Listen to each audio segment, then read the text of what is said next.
Assalamualaikum warahmatullahi wabarakatuh. Selamat pagi semuanya. Dalam kesempatan hari ini, di sesi 12 perkuliahan kita, Database System, saya akan sampaikan mengenai pengenalan tentang teknologi data warehouse. Apa itu data warehouse, kemudian apa fungsinya, dan bagaimana cara pemanfaatannya terkait dengan database akan saya coba kupas pada kesempatan kali ini.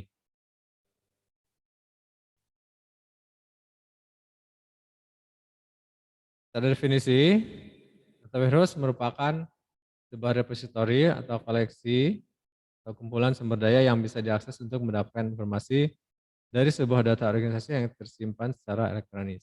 Oke. Nah, bila, kalau kita lihat dari istilah kata yang dipakai yaitu data warehouse. Warehouse itu kalau diartikan secara bahasa merupakan bahasa Inggris dari kata gudang ya. Kita ingat dalam gudang itu biasanya tempat menyimpan berbagai barang, baik itu hasil produksi kalau di manufaktur maupun bahan mentahnya. Nah, demikian pula di dalam pengelolaan data, gudang itu adalah tempat menyimpan seluruh data, baik data eh, produksi maupun data pendukung lainnya. Dan data ini harus sudah dalam bentuk elektronis, sehingga melihat kata syaratnya secara elektronis berarti ini sudah tersimpan dengan menggunakan DBMS, ya setidaknya dengan Database Management System. Oke, jadi data warehouse ini sekali lagi merupakan repository atau koleksi pengumpulan data yang dikelola secara elektronis dari sebuah organisasi. Data warehouse didesain untuk memfasilitasi pembuatan pelaporan dan juga analisa data ya menjadi bentuk informasi yang lebih bernilai. Jadi tujuan adanya data warehouse itu untuk memudahkan ya kalau bisa dikatakan memudahkan dalam hal proses pembuatan laporan dari sebuah organisasi yang biasanya jika kita menemukan atau harus membuat laporan dari data yang sudah sangat kompleks, dengan teknik-teknik yang biasa atau yang umum itu akan kesulitan. Makanya dengan teknologi data warehouse ini diharapkan proses pembuatan laporan akan jauh lebih mudah dan juga proses analisa data bisa dilakukan dengan mudah juga.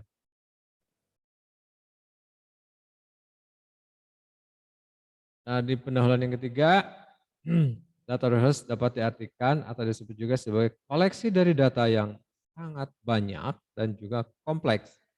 Jadi ya, jika data yang sudah dimiliki oleh sebuah organisasi banyak dan juga kompleks, ini sudah saatnya menerapkan teknologi data warehouse. Kenapa? Karena agar pembuatan laporan dan juga analisa data bisa dilakukan jauh lebih mudah.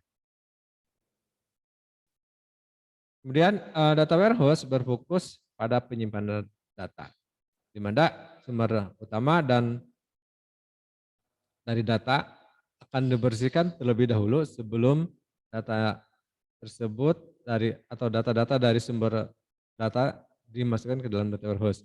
Kemudian setelah dibersihkan, data tersebut akan ditransformasikan, ya, dikatalogkan sehingga kemudian bisa dipakai oleh manajer maupun profesional lainnya. Itu kenapa adanya data warehouse. Kita lihat ilustrasi gambar seperti gambar berikut ini menggambarkan bagaimana posisi data warehouse, kemudian data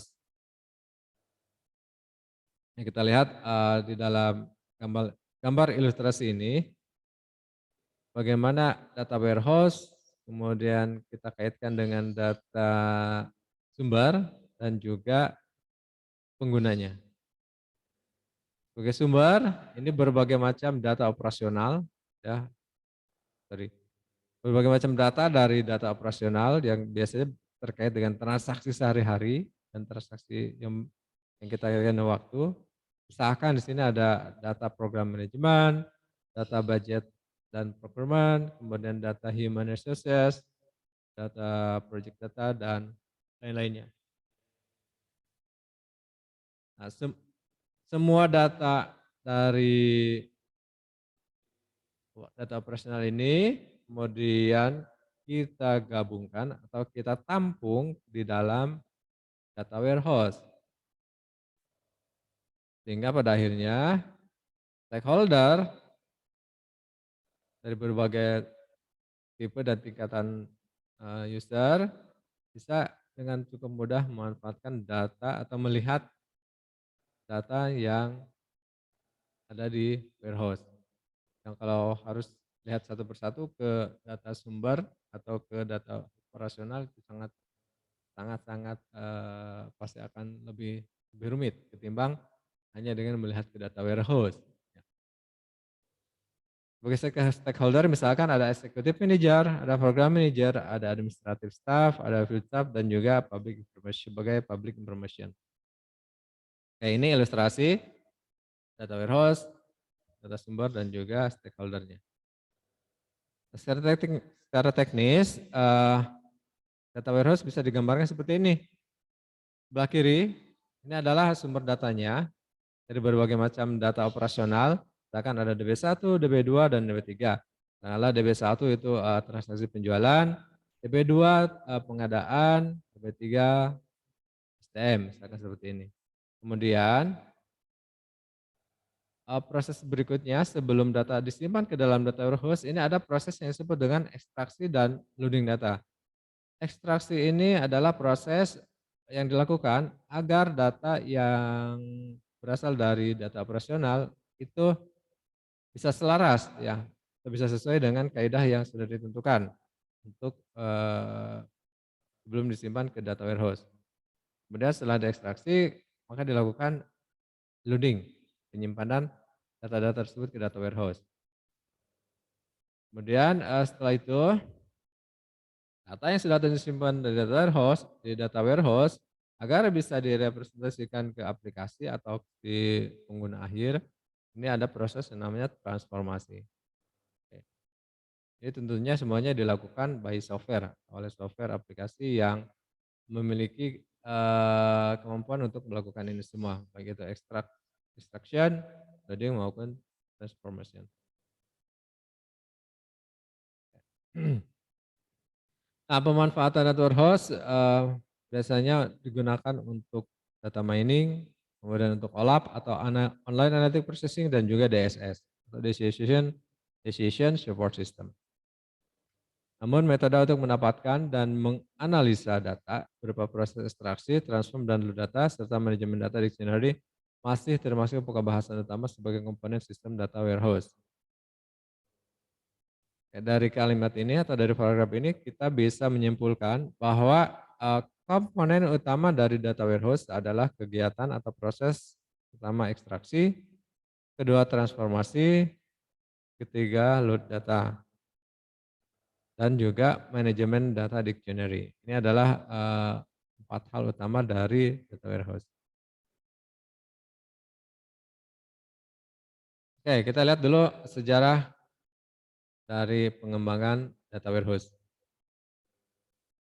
Sebenarnya pengembangan data warehouse ini tidak terlepas dari kebutuhan pengolahan data yang dikelola dengan memanfaatkan teknologi IT atau komputer. Secara de facto, data warehouse itu sendiri mulai dikenalkan atau diteliti oleh Barry Devlin dan Paul Murphy dari IBM pada tahun 80.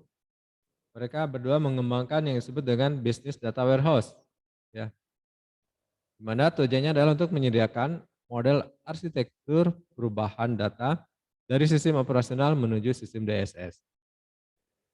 Oke. Sebelumnya pada tahun 60, General Mills dan Dartmouth College mengembangkan istilah dimension dan fact. Ini sebagai dasar eh, sebagai dasar untuk mengembangkan data warehouse. Dan juga pada tahun 1970, AC Nielsen dan IRI menyediakan dimensional data marts untuk penjualan retail ya. Jadi ini data mart sudah mulai dikembangkan oleh AC Nielsen dan IRI. Nanti kita akan lihat bahwa data marts ini adalah bagian dari data warehouse. Kemudian pada tahun 1983, Teradata memperkenalkan sistem database yang khusus untuk mendukung DSS. Jadi Teradata membuat database yang khusus untuk DSS. Hingga pada tahun 1988, kembali Barry Devlin dan Paul Murphy mempublikasikan artikelnya yang berjudul An Architecture for Business and Information System, di mana pada artikelnya tersebut mereka memperkenalkan istilah Business Data Warehouse.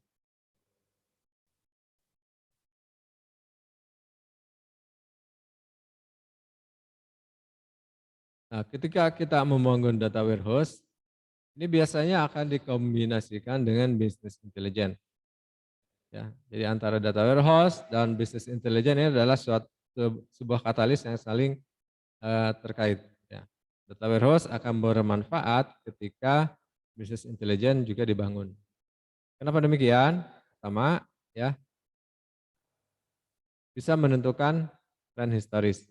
Jadi data yang atau informasi yang didapat dari data warehouse dan diolah oleh business intelligence itu bisa untuk menentukan tren historis. Kemudian yang kedua, bisa digunakan untuk memprediksi kesempatan di masa yang akan datang.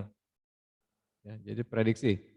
Dan yang ketiga juga untuk mengukur performance dari sistem. Selanjutnya kita akan lihat apa sih nilai atau value dari data warehouse. Ya, yang pertama, tracking and trending key performance indicators. Jadi nilai pertama atau value pertama dari data warehouse itu adalah penelusuran dan trending KPI atau kunci indikator kinerja sebuah sistem. Dan yang kedua, value yang kedua adalah measuring business performance. Jadi untuk mengukur performance bisnisnya. Yang ketiga, reporting and understanding financial results. Nah, dengan data warehouse ini bisa menyajikan laporan keuangan dan laporan tersebut cukup mudah untuk dipahami. Ya. Jadi memang kenapa ada data warehouse itu untuk menghilangkan kerumitan, menghilangkan kompleksitas yang menjelimet. Itu data warehouse. Kemudian value yang keempat atau berikutnya adalah understanding customers and their behavior. Ini cukup bagus dengan data warehouse ini. Customer yang harus kita tangani ya dengan data warehouse ini bisa lebih detail. Mungkin lebih lengkap dan lebih mudah. Ya, karena mau tidak mau kita harus mengetahui tipikal dari customer yang menjadi stakeholder dari organisasi ya. Setiap customer itu bisa dipastikan memiliki tingkah laku yang berbeda-beda. Meskipun misalkan memiliki usaha yang sama. Nah, value yang kelima dari data warehouse adalah identifying high value customers. Ternyata dengan adanya data warehouse, kita bisa mengidentifikasi customer mana saja yang bernilai tinggi. Ya. Sebagai contoh, perbankan untuk mengetahui siapa sih customer yang bernilai tinggi itu biasanya ditandakan atau didirikan dengan istilah premium customer. Kalau kita sudah menjadi bagian dari premium customer, itu biasanya ada perlakuan khusus ke customer tersebut. Dan memang targetnya adalah agar customer itu bisa loyal ke organisasi ya atau ke institusi ini. Oke, kemudian value yang berikutnya, better selection or development of new product. Nah, dengan adanya data warehouse, organisasi bisa memilih atau mengembangkan produk-produk baru dengan lebih baik ya. Jadi berdasarkan data yang ada, itu bisa didapatkan informasi bagaimana atau apa saja produk-produk yang harus ditingkatkan kualitasnya maupun kuantitasnya ya berdasarkan informasi misalkan informasi penjualan. Atau bisa juga dengan informasi user butuh apa sih, akhirnya kita atau akhirnya perusahaan menentukan produk apa saja yang harus dibuat. Oke, itu value yang keenam. Dan value yang ketujuh atau nilai data warehouse yang ketujuh, understanding which product should be scaled back and eliminate. Jadi selain mengetahui produk apa saja yang harus ditingkatkan, produk berapa saja yang harus dibikin. Nah, dengan data warehouse kita bisa tahu atau bisa mengetahui produk mana saja yang harus dihentikan produksinya atau mungkin dikurangi produksinya. Nah, itu adalah informasi yang biasanya didapatkan dari data warehouse. Dan terakhir, value dari data warehouse, sebuah organisasi bisa memahami bisnis dari pesaing atau understanding business competitors.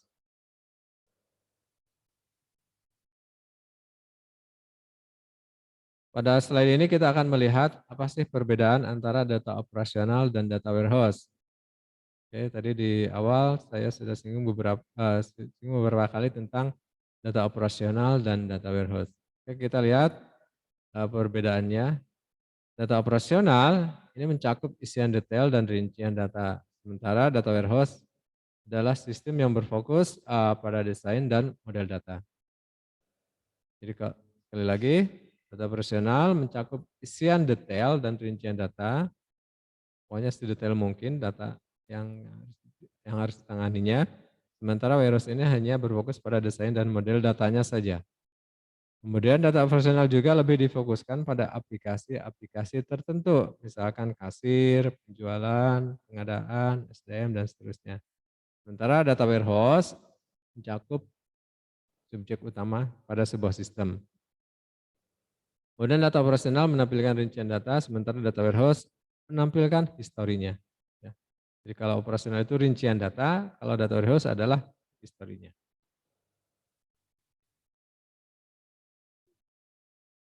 Oke, selanjutnya pada slide ini kita akan lihat permasalahan apa saja sih yang terjadi atau yang ditemukan dalam data operasional. Pemanfaatan data-data historis untuk suatu organisasi itu menjadi sangat penting untuk pengambilan keputusan di masa mendatang. Ya, jadi ini cukup strategis sekali. Eh, Ketika data histori masih dimiliki dengan baik dan bisa ditampilkan dengan cukup mudah, ini akan memberikan gambaran kemudahan juga bagi pengambil keputusan di masa yang akan datang terkait berbagai hal yang ada di dalam organisasi. Kemudian organisasi besar biasanya memiliki banyak data operasional. Ini tidak bisa dipungkiri ya, karena biasanya kalau organisasi besar akan banyak hal yang harus ditangani. Sehingga kalau melibatkan DBMS akan banyak DBMS yang dipakai untuk menangani data operasionalnya. Kenapa harus ada data operasional? Kenapa enggak disatukan? Nah, data operasional ini bukan hal yang tidak ada gunanya. Ini justru dengan data operasional kita bisa tetap menjaga performa kecepatan transaksi. Jadi kita tetap bisa menjaga service quality terhadap customer ya dengan adanya data operasional. Kemudian yang keempat, proses pembuatan laporan dan analisa data sulit dilakukan melalui penelusuran semua data operasional. Oke, ya ini cukup cukup masuk akal juga. Jadi ketika kita harus menggabungkan pembuatan laporan dari berbagai data operasional, saya kira akan cukup apa ya, membutuhkan effort, tenaga, biaya, dan sumber daya yang tidak sedikit. Itu kalau harus membuat laporan dari banyak data operasional yang terpisah-pisah. Nah, kemudian data warehouse datang atau dikembangkan untuk mengatasi kompleksitas dan kerumitan dari data operasional.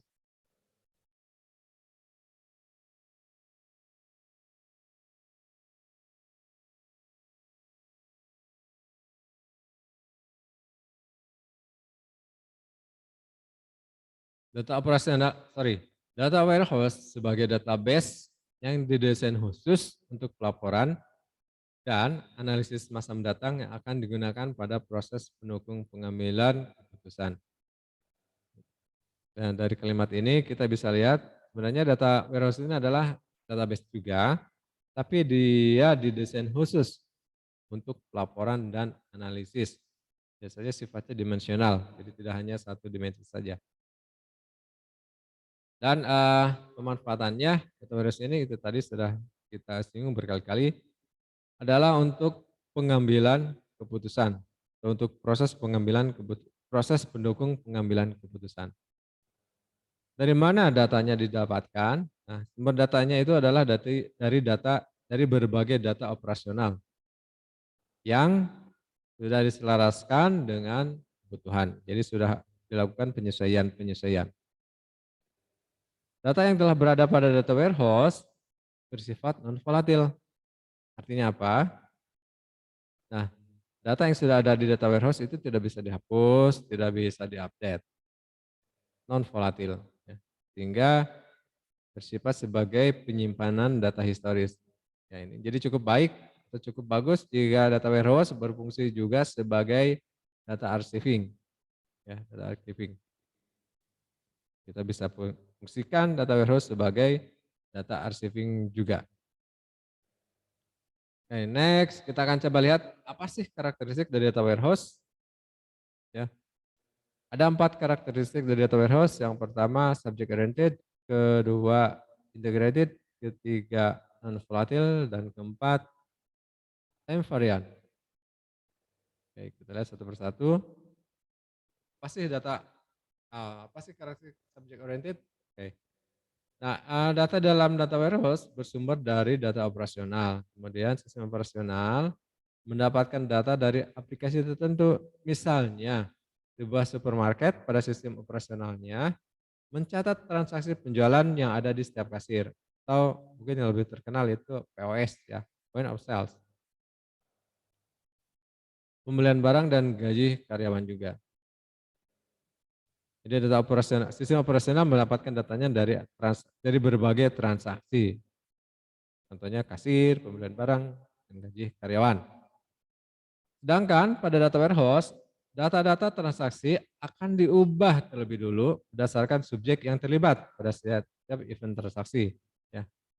Jadi data-data yang ada pada transaksi akan disesuaikan dulu berdasarkan subjek yang terlibat pada setiap event transaksi. Data warehouse mengelompokkan data dari setiap event transaksi ke dalam berbagai subjek, misalnya barang, karyawan, pemasukan, penggajian, dan pemasok. Kemudian karakteristik data warehouse yang kedua adalah integrated.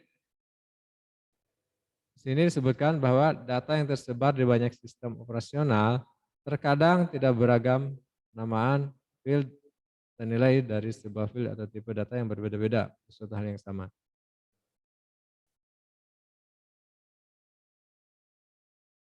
Sebagai contoh, satu sistem operasional mendefinisikan isi dari field jenis kelamin adalah pria dan wanita. Sedangkan pada sistem operasional lain, field tersebut diisi dengan laki-laki atau perempuan.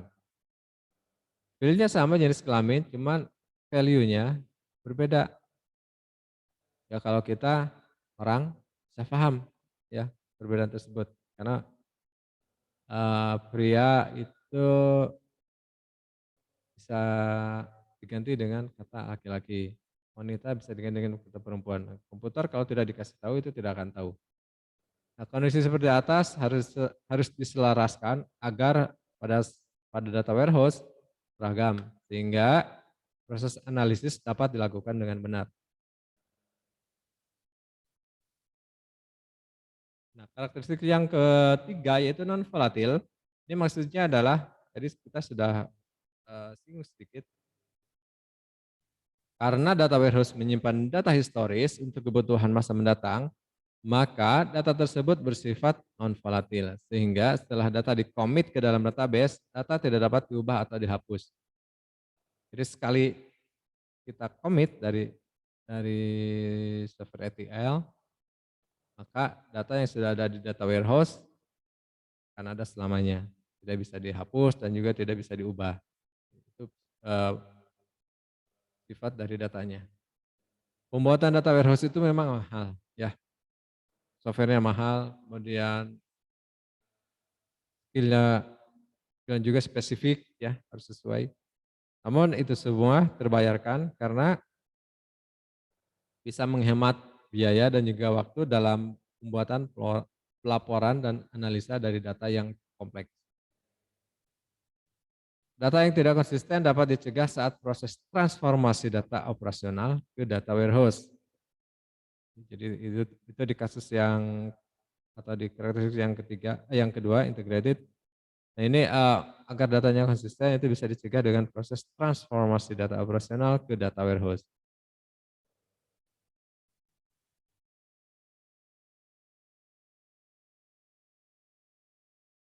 Selanjutnya, data pada data warehouse akan digunakan pada DSS dan datanya akan terus tersimpan meskipun data operasional berubah. Karakteristik data warehouse yang keempat, data invariant, ini sebagai ciri khususnya.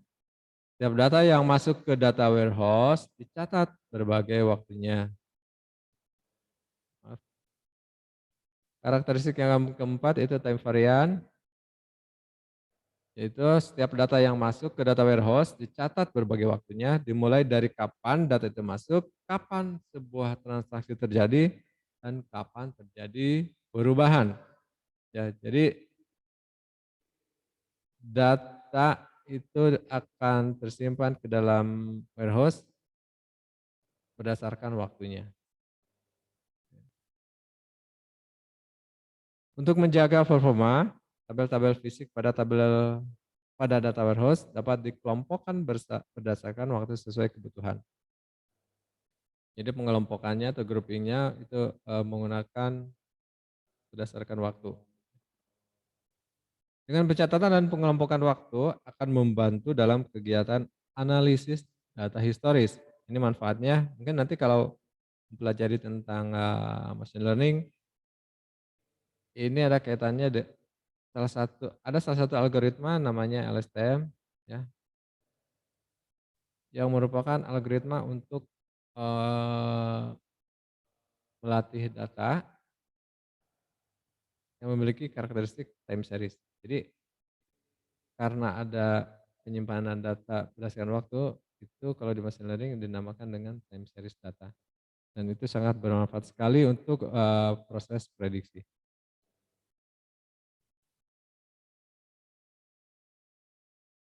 Oke, nah kemudian fungsi keempat fungsi dari data warehouse. Kita akan lihat yang pertama membantu dalam mengambil keputusan. Itu fungsi dari DW. Kemudian yang kedua mudah dan cepat dalam mengakses data. Dan ketiga fungsi data warehouse untuk menciptakan konsistensi data. Ini cukup sangat menarik ya fitur dari data warehouse. Itu konsistensi data, menciptakan konsistensi data. Kemudian yang keempat, dengan adanya data warehouse, organisasi bisa menghasilkan ROI yang optimal. ROI adalah singkatan dari return of investment. Jadi kapan waktu balik modal bisa terjadi, ya, jadi kapan waktu balik modal itu bisa dihitung dengan akurat ya. Karena data-data historisnya atau data yang ada di warehouse itu memungkinkan untuk melakukan hal hal tersebut. Kemudian fungsi yang terakhir adalah menyediakan historical intelligence. Itu saya kira fungsi-fungsi dari data warehouse. Nah, sekarang selanjutnya kita lihat apa saja sih komponen dari data warehouse. Sini kita lihat ada 5 komponen data warehouse. Mungkin pada perjalanannya akan ada mungkin tambahan tergantung dari si vendornya. Nah, komponen pertama dari data warehouse adalah warehouse data management. Ini adalah bagian kompleks dari data warehouse karena harus mengatur banyaknya data dalam sebuah sistem. Kemudian yang kedua, warehouse-nya itu sendiri itu merupakan tempat penyimpanan data, ya, tempat utama dalam penyimpanan data, di mana jenis-jenisnya bisa kita pilih, ada warehouse cloud host, ada analytics dan juga appliance. Dan komponen ketiga dari data warehouse itu kita namakan access tool, ya. Ini adalah software yang bermanfaat untuk dikembangkan dan diterapkan pada OLAP dan data mining. Dan komponen kelima metadata. Metadata adalah komponen data warehouse yang memberikan gambaran secara singkat terkait sebuah data. Dan kelima, tools ETL, extract, transform, load, yang mampu melakukan proses pengambilan data dari berbagai macam sumber dan diubah formatnya supaya sesuai dengan standarisasi yang diterapkan pada sebuah data warehouse. Oke, ini kelima komponen dari data warehouse. Ya, jadi sekali lagi, ada warehouse data management, ada warehouse, ada access tool, metadata, dan tools ETL. Oke, kita lihat lebih detail tentang ETL. Oke, ETL atau extract, transform, and loading. Nah, kalau software yang dipakai untuk ETL ini tertulis di bawah atau di sebelah kiri dari layar. Contoh software yang dipakai untuk ETL atau contoh software aplikasi ETL ada Data Stage, kemudian Informatika, Pentaho, dan Talent.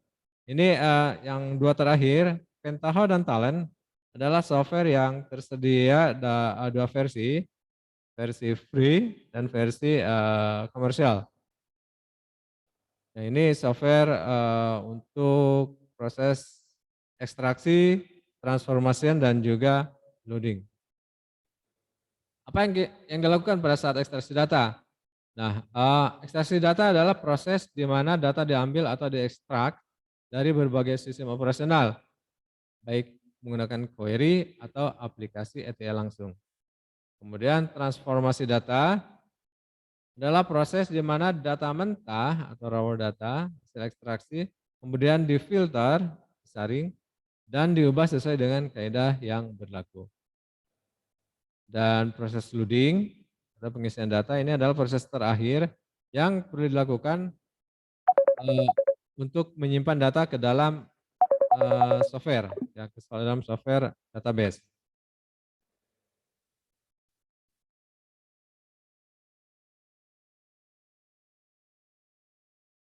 Sekarang kita lihat apa saja sih skema dari data warehouse. Saat ini dikenal ada 3 skema pengembangan data warehouse. Ya, yang pertama disebut dengan skema Snowflake. Kemudian yang kedua skema Star. Dan yang ketiga skema Fake Constellation. Snowflake ini ibaratnya seperti butiran salju, ya. Jadi dia punya ujung-ujung. Jadi ada tengahnya dan ada ujung-ujungnya. Ya, skema Snowflake memanfaatkan tabel dimensi yang bentuknya lebih kecil di sekitar tabel utama. Jadi ada tabel utama, nah kemudian ada tabel-tabel di ujung-ujungnya yang bentuknya kecil-kecil. Kemudian yang kedua, skema Star, yaitu dengan memanfaatkan tabel utama di bagian tengah, lalu di sisi atas bawah dan kanan kiri terdapat tabel penjelasan dari berbagai aspek yang dibahas secara singkat di tabel utama. sehingga penjabarannya lebih spesifik. Dan terakhir, skema fact constellation ini jauh lebih kompleks ya dibandingkan Snowflake dan Star. Hal ini disebabkan oleh banyak fakta yang terhubung oleh ragam dimensi dan tercakup dalam beberapa tabel, yaitu 3 skema data warehouse. Nah, tentunya tidak lengkap pengetahuan kita jika tidak membahas tentang bagaimana metodologi pengembangan data warehouse. Oke, berikut ini akan saya sampaikan 9 langkah,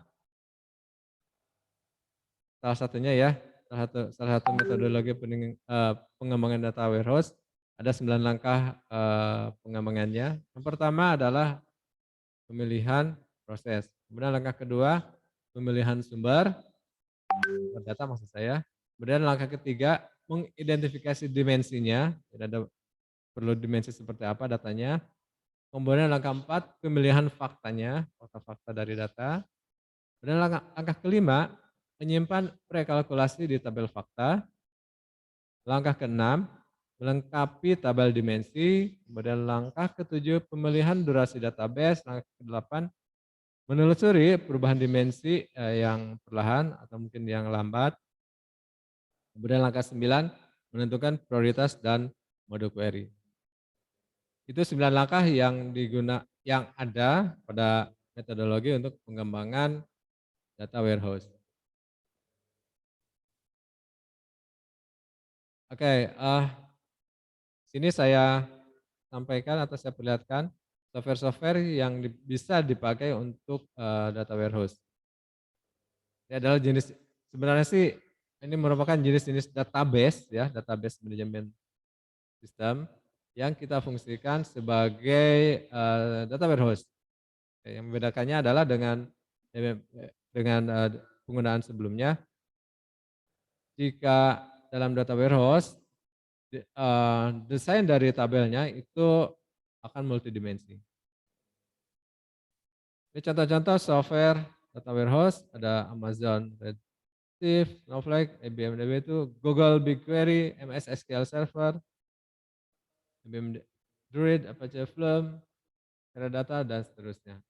Bahkan SAP juga punya softwarenya, namanya SAP Business Warehouse. Ini software mahal ya. Masuk Oracle juga dia punya. Oracle Autonomous Data Warehouse dan Oracle Exadata Cloud Service dan lain-lain.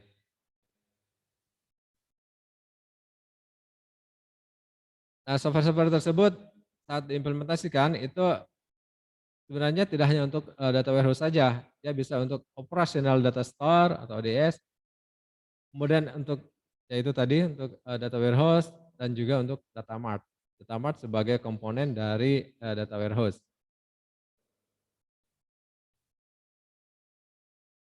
Saat diimplementasikan, data warehouse ini menjadi tanggung jawab dari eksekutifnya, kemudian project managers dan tim IT.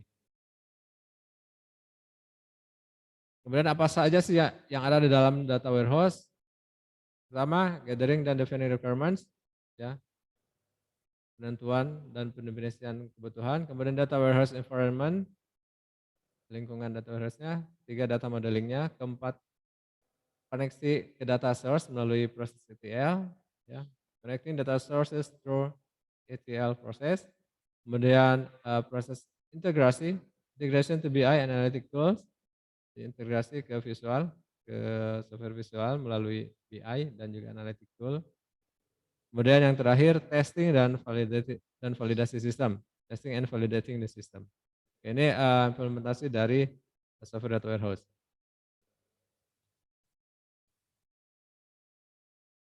Ini contoh dari best practice untuk pengembangan data warehouse. Misalkan ini ya, contoh best practice-nya. Pertama mulai dari setting goal for project.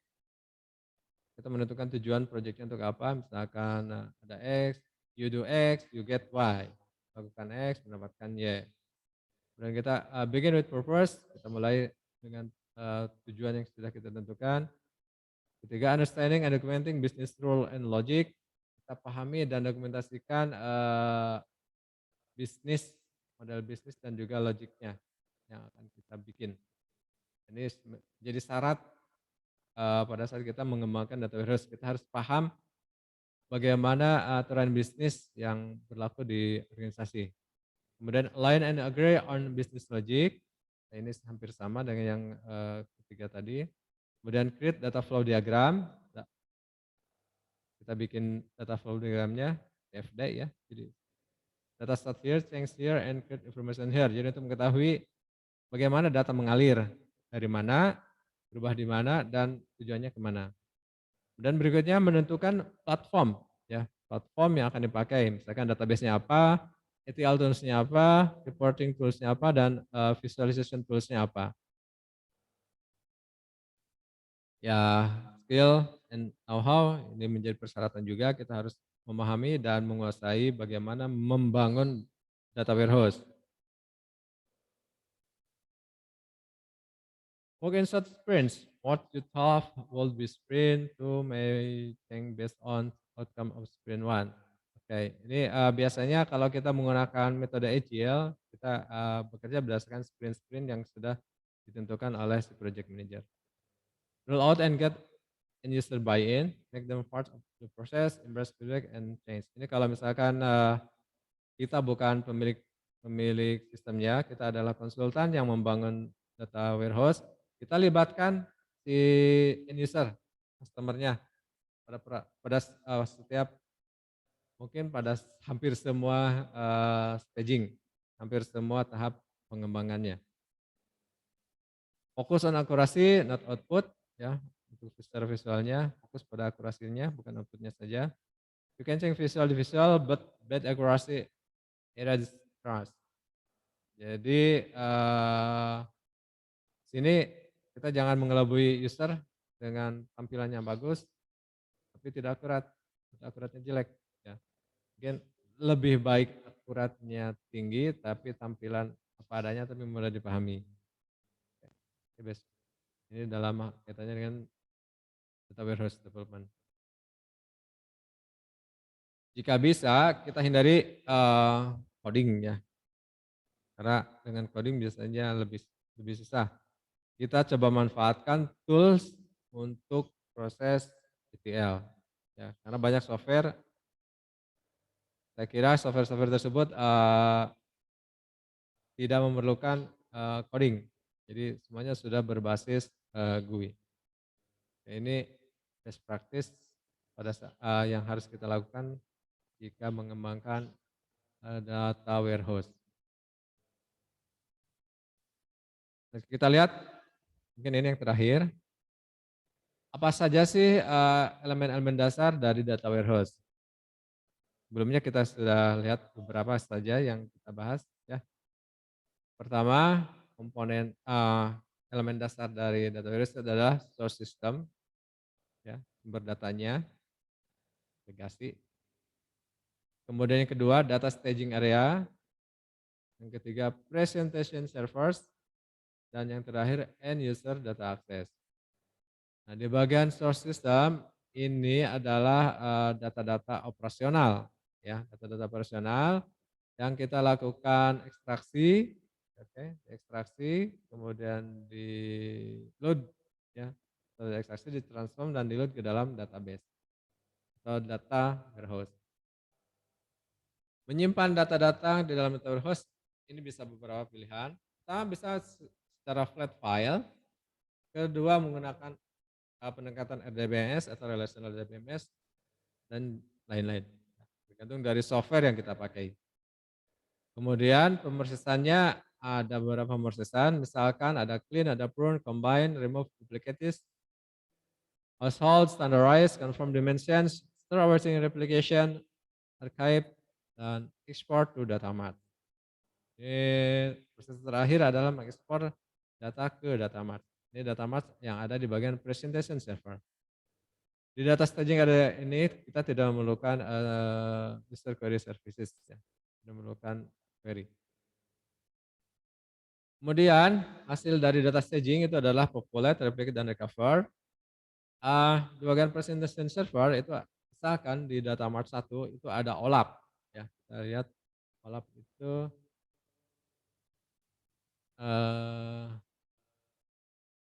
online analysis ya, processing. Online online analytic processing.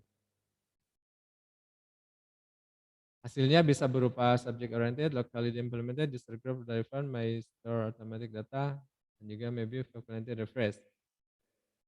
Kemudian bisa juga di data mart yang lainnya. Nah, untuk kegiatan SQL itu biasanya menggunakan software yang saat ini cukup terkenal, ada software Talent dan juga ada software Pentaho.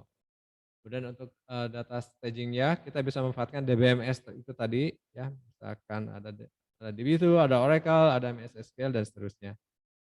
Kemudian untuk proses presentation servernya, software yang bisa kita pakai di sini contohnya adalah Tableau ya, Tableau. Kemudian untuk di user ini sebagai akhir dari proses data warehouse yaitu adalah menampilkan laporan dan juga analitik, ya, analisa data. Pembuatan laporan bisa menggunakan software-software tertentu, misalkan yang paling cukup terkenal ada Tableau ya, kemudian ada Microsoft BI, ya, Microsoft BI. Nah, software-software itu selain digunakan untuk membuat laporan, juga memiliki fitur untuk forecasting atau apa namanya forecasting itu? Prediksi ya, prediksi, kemudian scoring, ya, pemeringkatan, kemudian allocating, kemudian data mining. Dan ini satu kajian yang cukup menarik. Mungkin nanti ada bagian khusus kalian mata kuliah bagaimana cara melakukan data mining. Dan sebelum data mining, ini semua harus sudah ada. Kemudian ada downstream system, ada parameter dan juga spesial UI. Oke, jadi sekali lagi ini adalah elemen dasar dari data warehouse. Ada source system dengan SQL-nya sehingga datanya bisa disimpan ke dalam data staging area yang sudah menggunakan software data warehouse. Kemudian data mart di bagian presentation servernya yang akan menyediakan data-data yang siap dimanfaatkan oleh si end user data access. Jadi end user data access ini tidak akan mengakses langsung ke data warehouse, tapi dia akan mengaksesnya melalui data mart. Oke, itu saya kira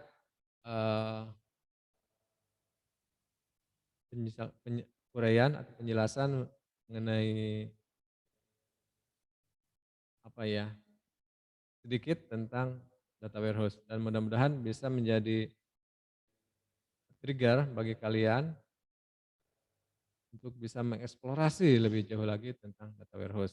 Bahkan kalau bisa di kemudian hari bisa mengimplementasikan atau memanfaatkan data warehouse ini untuk sebuah organisasi. Demikian kurang dan lebihnya, mudah-mudahan bisa bermanfaat untuk kita semua dan terima kasih atas perhatiannya. Assalamualaikum warahmatullahi wabarakatuh.